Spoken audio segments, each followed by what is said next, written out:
All right, all right. Hey, hey. Hi, guys. All right, so I am looking for. Actually, let's go with this deck. This is not actually the one that I had on my mind first, but I think we will work with this one unless I can spot the other one I was thinking of. So we're going to get into a morning moon message. And this was a request by Yale. And so Yale was hoping to get a storyline to celebrate we just recently had our full moon, and that's a really important full moon. Um, in a very specific way, if we're looking at it from the perspective of the Celtic world. So we just came through our super moon, our November full moon, which is known as the beaver moon and the deer rutting moon, and lots of different names in the North America. But in the Celtic world, this was a more impressive moon in the sense that it was the last full moon before the winter solstice that happens around December, like 21st, 22nd.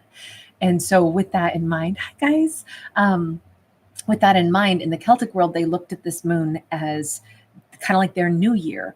And I think that's really interesting because it's like, this is after like the harvest time, and then we go into winter, which is a time of like, everything is kind of in hibernation or things are dying back. And so to start a new year with the concept of I am letting go of certain things. Lots of times we think of the new year like in February, or excuse me, that would be the Chinese New Year, but we think of the new year in January 1 as like, okay, we're gonna like start eating healthier. We come up with these new year's resolutions, and I think it's really kind of a beautiful concept that that full moon that we just had would instead have represented, here's the place where I let some things go. And so with that in mind, this is going to be more about what things is a character perhaps releasing so that they can move into their new, like, lighter version of themselves, or so that, what things don't they need to carry anymore. And so we're going to go ahead and go with one of the decks that has a lot of masks on it, because I think it'd be nice to like unveil some of that. We have the Temperance and we have the Justice card. If somebody had been trying to tell themselves, I must make peace with something that was really unfair that happened to me, this could be a person saying, I surrender the obligation for me to somehow make peace with it. Maybe it's enough to just let it go. If you've watched my channels any length of time, y'all know you've heard me say this, so I'm sorry to say it again, but I personally always stand with like victims. I don't think victims are ever under any obligation to have to make peace with anything. I think they get to move on and they get to heal, but I don't think that they have to make peace or give forgiveness. I don't ever want to put an obligation on someone who's already endured something to then say, you know what, you'll be better if you do this, if you do that. Hell no. I just support them in getting to move onward. And I always say the best revenge is to forget. Let somebody else's dastardly deeds be their thing on their conscience, but I don't want to have to listen to it or carry it or remember it. It's not for me to have to do. They're the ones who have to make peace with whatever actions they dealt with. So that's the way I kind of like to empower anyone who's had something unfair happen to them. They're under no obligation as far as I'm concerned. They just get to let it go and move on for themselves in whatever way they choose to. And I'm like cheering them on. So, with that in mind, look, I'm not a particularly nice person. So, you got to remember, consider the source. I'm not saying it's right. I'm just saying that's the way I would interpret that. So, what a character lets go of is the need to make peace with something that was very unfair. What does that mean for them? If they no longer have to make peace with it, does it mean they just forget and move on? Does it mean that they say something? We have Ace of Swords sideways. We have Page of Pentacles. This might be a person who goes, I don't need to ever talk to that person again who did something unkind to me. But for myself, I can get it off my chest. They don't get to know that I got it off my chest. I get to write it down and I get to flush it down the potty. I get to write it down and, then tear it up and sprinkle it somewhere, and bury it, in the backyard. I don't have to handle any more of this. I get it off my chest and I let it go. But I definitely get it off my chest. And I think that this is a character, I do not see them talking to the person who wronged them. I just see them getting it out of, like kind of like purging. And this could be something symbolic. It doesn't always have to be about I write it down. It could be like, you know what, that person always, like, they weren't nice to me, and you know, one of the things they criticized me the most on was whatever, my dancing. So you know what I'm going to do? Tonight's the night I go out dancing. There's a live band at, you know, some local bar. I'm going to dance until I sweat. And every dance move I do, it's like pow, pow, jazz hands, jazz hands. I am, you know, letting them go. I am claiming my place to be allowed to dance when I feel like it. And it symbolically is me shaking off everything that they ever said that, you know, they try to take away my shine or tell me that I couldn't be who I am. You know, it feels very positive. It feels like a character is leaving behind the things that they do not need to take with them, and reclaiming the fact that you don't even deserve to see how I rebound from this, because this, I don't have to give that to you. I don't have to sit down and talk to you. I just need to do this for me. Like, that's the way I would look at this. So I don't know if somebody has jazz hands, but I'll tell you, if I see anybody on a dance floor tonight, I'm going to be like, I will definitely cabbage patch my way right into their energy flow and be like, you are rocking that dance floor. 11D8, you are so sweet. Oh my God, 11D8. No, trust me, I have a very bad attitude plenty of times. I have to say sorry a lot. I have a fast temper. I definitely am. I'm a flawed human, guys. Trust me. Y'all only see the calm version of me here and now. But I have attitude that doesn't quit, and that is something I have to work on. So thank you, though, for thinking nicer things of me than is warranted. Thank you, 11D8. You are so sweet. Sorry, guys. We got a King of Swords. You know, I didn't see it this way at first, but this could also be this could be somebody who needed to let go of something that they themselves felt they screwed up on. Some things in life we make mistakes, right? And we can't fix them. We can do our best to change our behavior, though. And so I could look at it this way as well. This could be, because this is a character taking themselves to task as well. So what's going on with this energy, I'm like following that mourning moon and that symbolic like new year. What are we letting go of? How do we move forward as a different person now? It could be like, honestly, I am letting myself have a fresh start. If I'm the one who made some things, some, you know, missteps, or if I did something that was because I was fearful, because I was being petty, because I was being a jerk face, you know, we all do that sometimes. And it's like, even if there's no way I can go back in time and undo my mistake, because no matter how sorry we are, there will be things in life that we can't undo. But we can do better from that point onward. You know, we say something stupid, we say something that's hurtful, we do something that it's like, oh my God, if only I could go back in time and tell that version of myself, shut up, don't say that, don't act like that, don't do that, don't let your ego rule, don't look, we all, I mean, I would say it's scary if we don't have anything that we're ashamed of, because I would say then do we really think we're that perfect?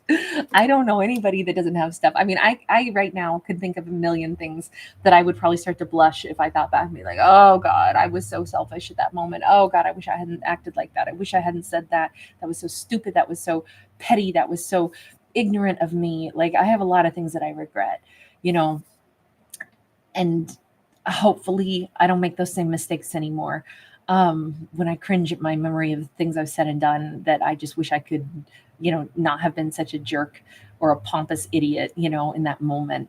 And I feel like maybe that's the other thing, to like, how do you ever move forward in life if you live in those moments? I mean, I think it's normal to have regrets about stuff, but then we also have to say, and that's why I don't do that anymore. That's why, you know, it pulled me up short. And I decided from that moment onward, I wouldn't do something like that again. And we have to allow ourselves a chance to grow beyond that. If we just, you know, forever hang our heads and be like, I'm too ashamed, then we'll never get a chance to do any of the beautiful things that might redeem ourselves, you know? I don't know. I could see a character possibly feeling a lot better about themselves after this new year, because this does have to do with taking some burdens off of ourselves as well. Not because we fixed everything, but because we're just going to do better from here on out. Page of Wands upright.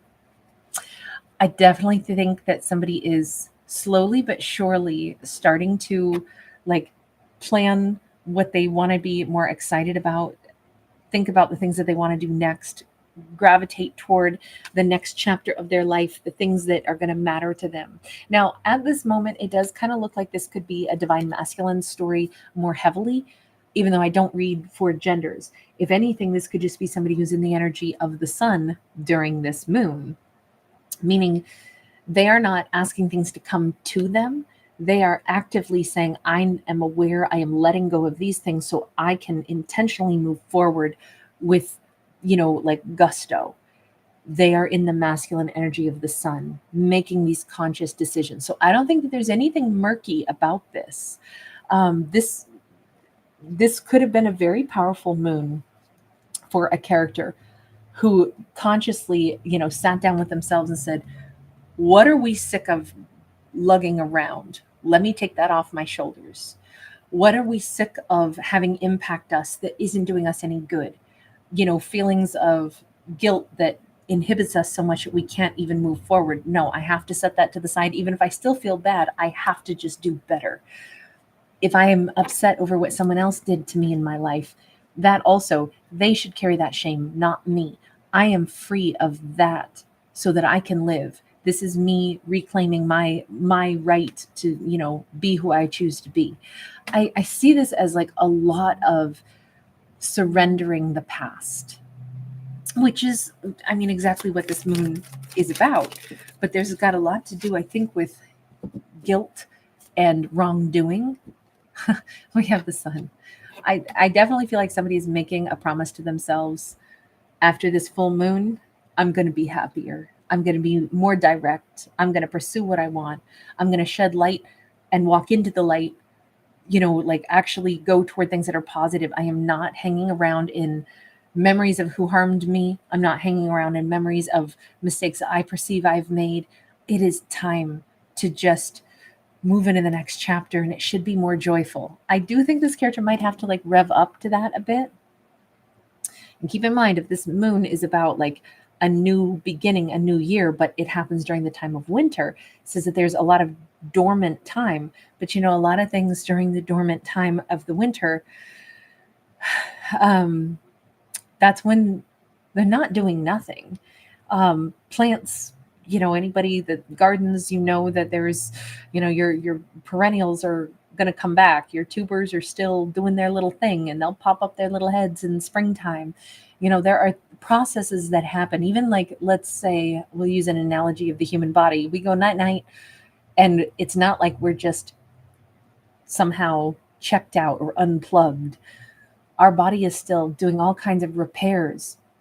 There's all kinds of little systems going on that we don't have to use our energy to expend to like move us around and communicate. So now that energy can be used to repair and restore our tissue, our body, our energy, stores. All those things can be replenished.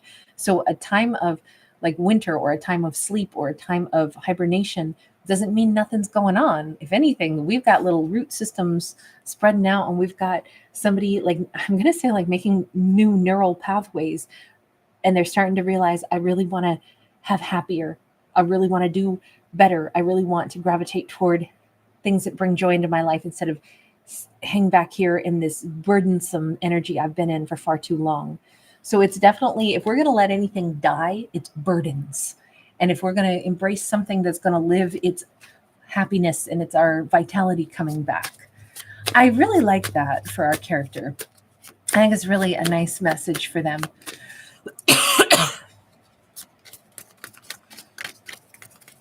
Do we have a final message on this? We have the Hierophant. It did come out sideways. We have a character who's getting more accustomed to listening to their higher self.